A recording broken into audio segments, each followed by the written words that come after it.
हरे भरे खेतों के बीच बसे एक छोटे से गांव में रामू नाम का एक सीधा सादा किसान रहता था। उसके छोटे से परिवार में उसकी पत्नी सीता और एक प्यारा सा बेटा मोहन थे। रामू के पास धन दौलत के नाम पर बस उसकी जमीन थी। दिन भर धूप में पसीना बहाना और मिट्टी से अन्न उगाना ही उसका जीवन था। उसी की मेहनत से उपजे अनाज से उनके घर का चूल्हा जलता और उनका गुजारा होता था। हे भगवान! आखिर मेरी किस्मत को किसकी नजर लग गई? खून पसीना एक करके ये फसल सींची थी, पर इस बार भी सब सूखकर राख हो गया। अब मैं अपने परिवार का पेट कैसे पालूंगा? अब घर कैसे चलेगा रामू? पिछली उधारी अभी तक चुकाई नहीं है और अब फसल का ये हाल। बच्चों के पेट और घर के खर्चों का बोझ हम कैसे उठाएंगे? कोई और रास्ता भी तो नहीं बचा, सीता। आखिर में उसी साहूकार के पास जाना पड़ेगा। जानता हूं वो ब्याज के नाम पर खाल खींच लेगा, पर परिवार को भूखा मरते भी तो नहीं देख सकता। नहीं रामू, सोच लो एक बार। वो बहुत ब्याज लेता है। उसकी उधारी का जाल ऐसा है कि इंसान एक बार फंस जाए तो उम्र भर निकल नहीं पाता। कहीं ऐसा न हो कि खेत बचाने के चक्कर में हम खुद बिक जाए। मैं सब जानता हूं सीता, पर क्या करूं? मजबूरी है। पिता होने के नाते क्या मैं मोहन को दाने दाने के लिए तरसते देखूं? या पति होने के नाते तुझे भूखे पेट सोते देखूं? साहूकार की शर्तें मुझे मंजूर नहीं, पर तुम्हारी भूख मुझसे देखी नहीं जाती। बाबू, कर्ज मत लो। मैंने स्कूल में सुना है कि साहूकार का कर्ज कभी खत्म नहीं होता।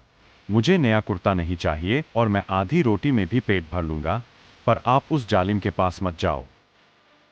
बेटा, तू अभी छोटा है, तू नहीं समझेगा।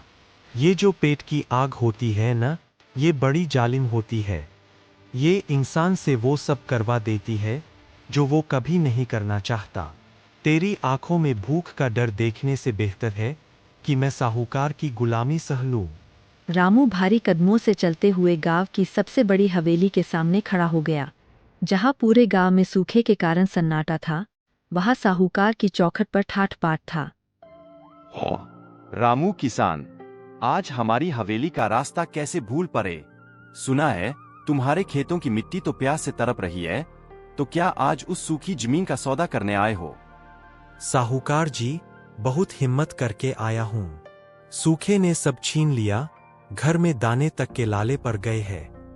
अगर आप थोड़े पैसे उधार दे दें, तो मेरे परिवार की जान बच जाएगी। अगली फसल आते ही पाई पाई चुका दूंगा। उधार? पर रामू, उधारी भावनाओं पर नहीं, हिसाब पर चलती है। सास सास बताओ, कितने? अपनी औकात और जरूरत दोनों तौलकर बोलना। जी, 10,000 रुपए। घर का राशन, कुछ पुराने कर्जे और अगली बुआई के लिए बस इतनी ही रकम की जरूरत है। मालिक, मुझ पर दया करें।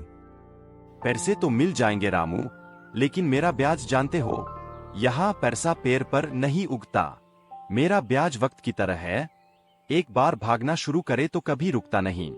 सोच लो, क्या तुम उस आग में जलने के लिए तैयार हो?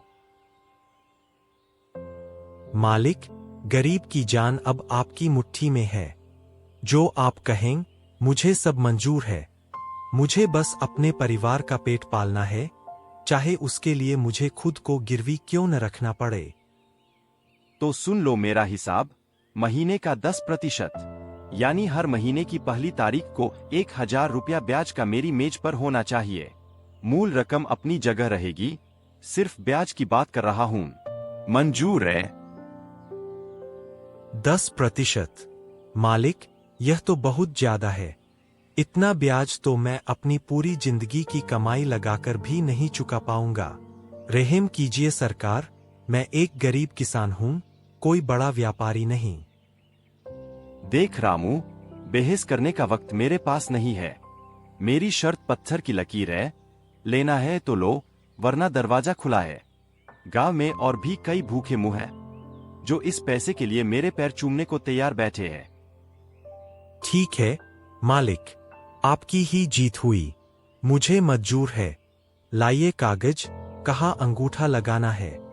बस ये पैसे दे दीजिए ताकि अपने बच्चों के मुंह में 2 वक्त का निवाला डाल सकूं। तो देर किस बात की? ये लो स्याही और अंगूठा लगाओ कागज पर। याद रखना रामू, एक बार ये निशान छप गया तो फिर मुकरने का कोई रास्ता नहीं बचेगा। तुम्हारी जमीन और तुम्हारी किस्मत अब इस कागज के हवाले है। उसने नोटों को अपनी कमर में ऐसे खोंसा था जैसे कोई जख्म छुपा रहा हो। गांव के मंदिर की घंटी बजी तो रामू ठिठक गया। उसे लगा जैसे भगवान भी उसे इस आत्मघाती सौदे पर टोक रहे हों। हे भगवान, अब तू ही लाज रखना, सब ठीक करना। पहुंच गए आप। बताइए क्या हुआ? पैसे मिल गए? हाँ, मिल गए, पर सीता, ब्याज बहुत है। साहूकार ने महीने का 10% मांगा है। हमारी मेहनत का बड़ा हिस्सा तो उसकी हवेली में ही चला जाएगा। आप फिक्र न करें, दिन को दिन और रात को रात नहीं समझेंगे। हम दोनों जी तोड़ मेहनत करेंगे और इस कर्ज के जाल से बाहर निकल आएंगे। बस हिम्मत मत हारिए। रामू की मेहनत रंग लाई। खेतों में लहलहाती फसल ने रामू और सीता के मुरझाए चेहरों पर फिर से चमक बिखेर दी। बाबू, देखो तो, पूरे गांव में सबसे ऊंची और घनी फसल हमारी ही है। इस बार तो खलिहान छोटा पड़ जाएगा। बाबू, फसल बहुत अच्छी हुई है। हाँ बेटा, भगवान ने हमारी सुन ली।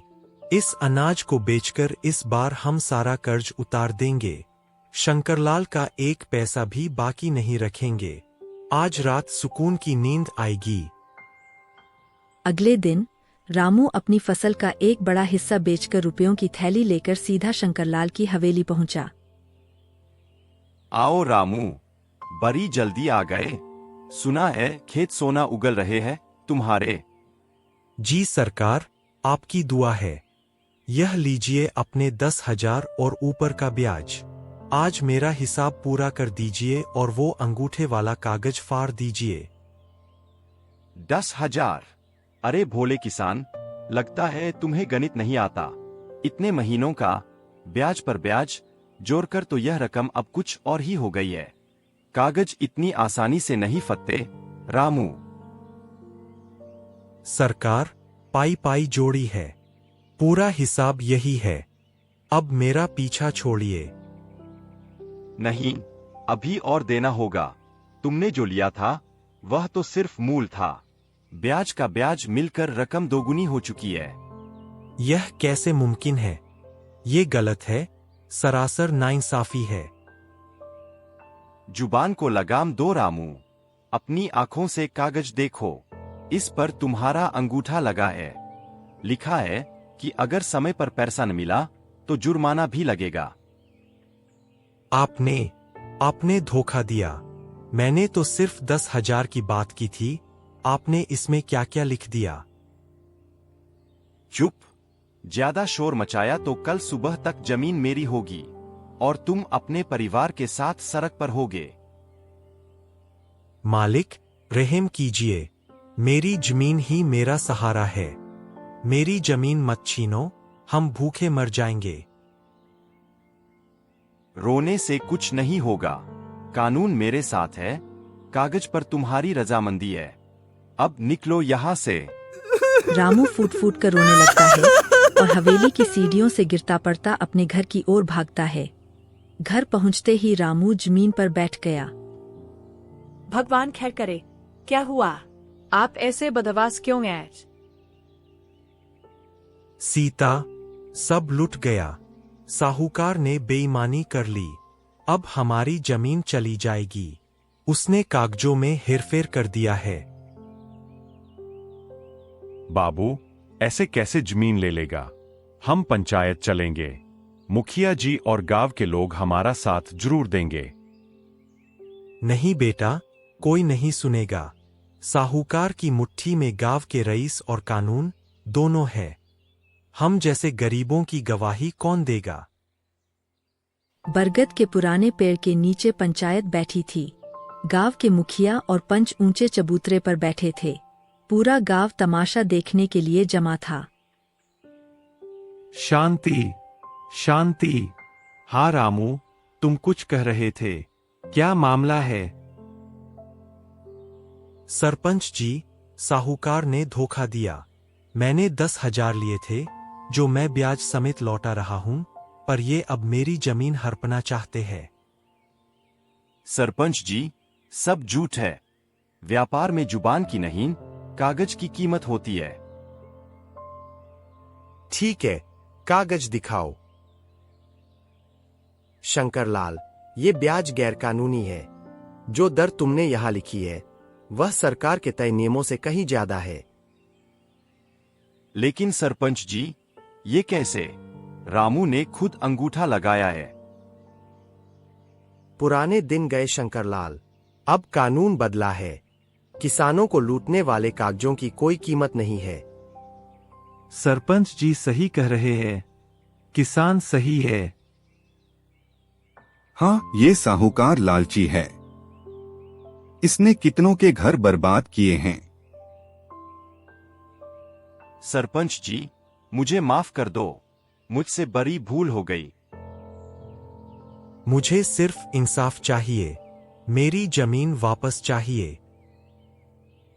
पंचायत का फैसला है, जमीन किसान की रहेगी। रामू सिर्फ जायज मूल और ब्याज देगा। मैं गलती मानता हूं। मुझे जेल मत भिजवाइए।